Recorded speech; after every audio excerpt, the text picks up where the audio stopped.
Hello बच्चों, welcome to Anuj lit up. आज का चैप्टर बहुत फील गुड है। टाइटल देखो, साना साना हाथ जोड़ी, मतलब छोटे छोटे हाथ जोड़कर प्रार्थना करना। ये एक ट्रैवलॉग है, यानी यात्रा वृत्तांत, जिसमें राइटर अपनी जर्नी के साथ साथ अपनी फीलिंग्स भी शेयर करती हैं। यात्रा है गैंगटॉक से युमथांग तक, और सिर्फ जगह नहीं, दिल का सफर भी है। पिक्चर में ट्रेन, पहाड़, पेड़ सब मिलकर कह रहे हैं जर्नी शुरू होने वाली है। यहाँ पे मिलते हैं हमें इस कहानी की हीरो, लेखिका मधु कांकरिया। कोलकाता से हैं और इनको घूमना और लिखना दोनों पसंद है। जॉनर लिखा है ट्रैवलॉग, मतलब घूमते हुए जो देखा, महसूस किया वही लिख दिया, बिल्कुल व्लॉग जैसा। मेन आइडिया नोट करो बच्चों, ये पार्ट सिर्फ नेचर की ब्यूटी नहीं दिखाता, बल्कि बताता है पेन एंड ब्यूटी साथ साथ चलती है। कभी थकान, कभी प्रॉब्लम, और फिर अचानक नेचर का मैजिक। मैप में देखो, गैंगटॉक यानी सिक्किम का कैपिटल, पहाड़ों के बीच एक छोटा सा प्यारा शहर। अब सीन नाइट का है। गैंगटॉक को बोला गया मेहनत कश बादशाहों का शहर। क्यों? क्योंकि यहाँ के लोग सिंपल हैं, हार्ड वर्किंग हैं और दिल से जीते हैं। लाइंस देखो, आसमान उल्टा पड़ा था, तारे नीचे टिमटिमा रहे थे। वाह, प्योर इमेजरी यूज करके रात का मैजिक दिखा दिया। और सबसे इंपॉर्टेंट पार्ट, प्रार्थना का अर्थ। साना साना हाथ जोड़ी का मतलब ये नहीं कि सिर्फ भगवान से मांगो। इसका मतलब है छोटी सी प्रेयर, जिसमें राइटर चाहती है कि उसका पूरा जीवन अच्छाइयों को समर्पित हो। ये प्रेयर नेपाल की एक युवती से सीखी गई, यानी छोटी चीज भी हमें बड़ी लाइफ लेसन दे सकती है। बस बच्चों, ये चैप्टर हमें सिखाता है ट्रैवल सिर्फ जगह बदलने का नाम नहीं, सोच बदलने का नाम है। चलिए बच्चों, जर्नी स्टार्ट करते हैं। यहाँ से यात्रा शुरू होती है गैंगटॉक से और डेस्टिनेशन है युमथांग, 149 किलोमीटर दूर। रोड टेढ़ी मेढ़ी है, पहाड़, snow, nature full on. Travel crew देखो, लेखिका मधु कांकरिया, उनके साथ मणि दीदी और गाइड ड्राइवर जितेन नार्गे, यानी फुल टीम रेडी। अब यहाँ इंटरेस्टिंग चीज आती है, बौद्ध पताकाएं, बुद्धिस्ट फ्लैग्स। व्हाइट फ्लैग्स का मतलब शांति और अहिंसा, और जब किसी की डेथ होती है तो 108 पताकाएं फहराते हैं, स्पिरिचुअल बिलीफ। कलर्ड फ्लैग्स लगती हैं जब कोई नया शुभ काम स्टार्ट होता है, पॉजिटिव वाइब्स ओनली। यानी बच्चों, हर चीज का यहाँ सिंबॉलिक मीनिंग है, जस्ट डेकोरेशन नहीं। अब हम पहुंचते हैं कवि लॉन्ग स्टॉक। ये प्लेस बहुत इंपॉर्टेंट है, क्योंकि यहीं लेप्चा और भूटिया ट्राइब्स के बीच पीस ट्रीटिंग हुई थी, मतलब लड़ाई छोड़कर शांति का डिसीजन। वाह! यहीं एक बिलीफ भी है, इस प्रेयर व्हील को घुमाने से सारे पाप धुल जाते हैं। और फन फैक्ट, यहीं पर फेमस फिल्म गाइड की शूटिंग हुई थी, ओल्ड इज गोल्ड मोमेंट। और कोट सुनो बच्चों, मैदान हो या पहाड़, तमाम वैज्ञानिक प्रगतियों के बावजूद इस देश की आत्मा एक जैसी है। मतलब टेक्नोलॉजी आए या ना आए, इंडिया की सोल हमेशा सेम, सिंपल और प्योर। और अब एंट्री होती है नेचर के सुपरस्टार की, 7 सिस्टर्स वाटरफॉल। पानी पहाड़ों से गिरता हुआ फुल सिनेमैटिक सीन। यहाँ लेखिका को होती है एक डीप रियलाइजेशन, ये जल प्रवाह जीवन की अनंतता का सिंबल है। पानी रुकता नहीं, बस बहते रहना ही लाइफ है। लिखा है ट्रूथ एंड ब्यूटी का स्पर्श, यानी सच और सुंदरता दोनों का एक्सपीरियंस एक साथ। ऐसा लगता है जैसे सारी गंदगी और पाप इस जल धारा में बह गए हों, प्योर सोल फीलिंग। तो बच्चों, इस स्लाइड से मैसेज क्लियर है, नेचर हमें सिर्फ देखने के लिए नहीं, सुधारने के लिए भी होता है। बच्चों, यहाँ चैप्टर का कोर मैसेज आ जाता है। एक तरफ देखो मातृत्व का सौंदर्य, कोमल काया, पीठ पर डोकों में बच्चा, माँ का प्यार। और दूसरी तरफ रियलिटी, हाथ में कुदाल, पत्थरों को तोड़ तोड़ कर सड़क निर्माण का कठोर श्रम। यानी पहाड़ों की ब्यूटी के पीछे इंसान का स्ट्रगल छुपा हुआ है।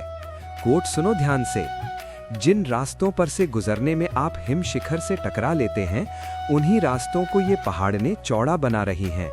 मतलब जो रोड हम इजीली एंजॉय करते हैं, वो किसी के पसीने और मेहनत से बनी होती है। अब असली पहाड़ी लाइफ देखो बच्चों, ये किड्स स्कूल जा रहे हैं, पर 3-4 किलोमीटर की खड़ी चढ़ाई चढ़कर। न स्कूल बस, न कंफर्ट, सिर्फ डिटर्मिनेशन। फैसिलिटीज का क्या हाल?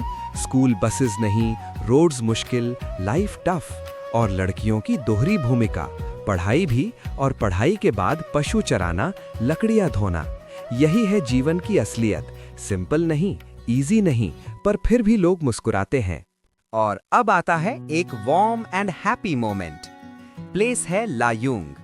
छोटी सी शांत बस्ती, लकड़ी के छोटे घर, माहौल बिल्कुल मस्त। तीस्ता नदी का किनारा, रात में अलाव, बॉनफायर, और फिर शुरू होता है सेलिब्रेशन। मणि का 50 साल का जबरदस्त डांस और जीतेन के लोकगीत, फुल देसी वाइब्स। और लास्ट में लेसन लिख लो बच्चों।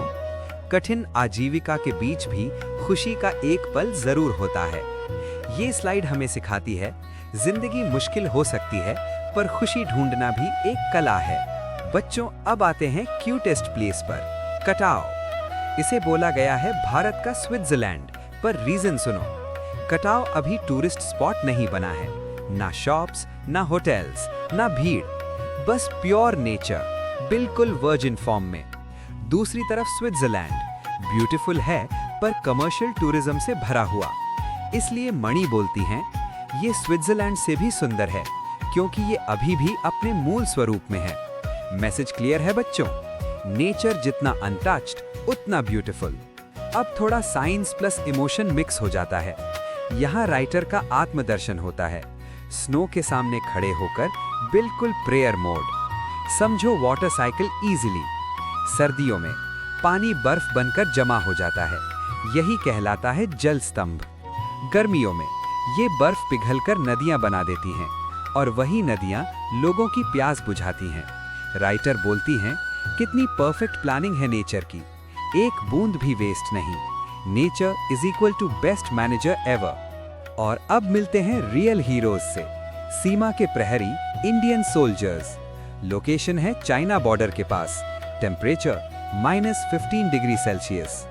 सोल्जर बोलता है, आप चैन की नींद सो सकें, इसलिए तो हम यहाँ पहरा दे रहे हैं।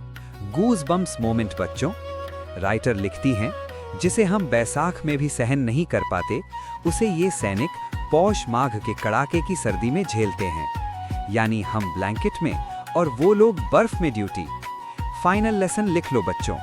ये यात्रा सिर्फ पहाड़ों की नहीं, बल्कि बलिदान, डिसिप्लिन और देशभक्ति की भी है।